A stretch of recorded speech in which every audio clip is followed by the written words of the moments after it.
Okay, another question that's come up quite a bit, and it's actually quite surprising, but maybe not. Well, even asked me, who was William Fairbairn? He's a legend, ladies and gentlemen.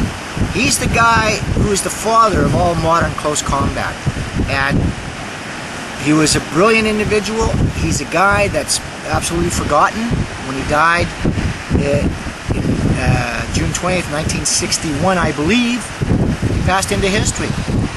Most of what he gave us in the way of military training and police training, not only just the self-defense aspects, but the tactical aspects, the shooting aspects. For example, when I was in ERT, or SWAT as the Americans call it, most of our tactics had been created by Fairbairn in the 1920s. He,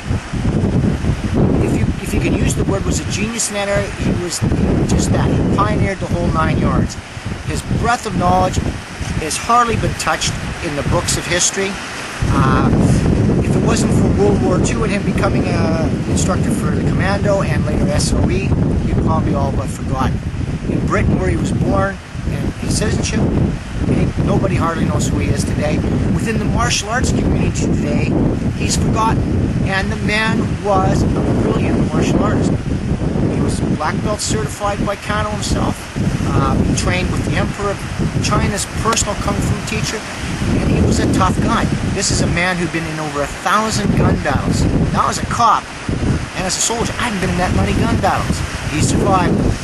He's the guy who created the, when you do a shooting in policing, he's the guy who created the board that does the investigation afterwards to make sure the training was done. He was scientific in that nature. Everything he designed had a purpose, and that's the brilliance of it. And if we maintain the concepts that he put forward, then we honor him. But a lot of guys out there, and you guys know who you are, you read his book, Get Tough, his first book in 1918, the Scientific Art of Fighting, and a few of other ones he wrote, and you think that's all he knew. Are you stupid? Okay? The guy's knowledge was in depth.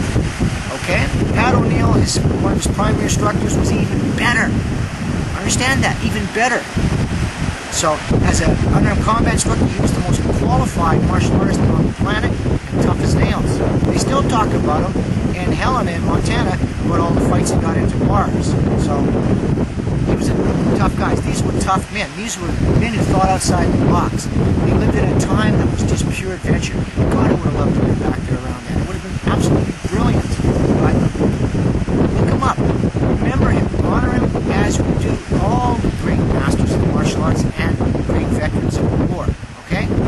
Do some research. You'll be impressed. I guarantee it. Absolutely will. Okay? William Fairbairn. Colonel William Fairbairn.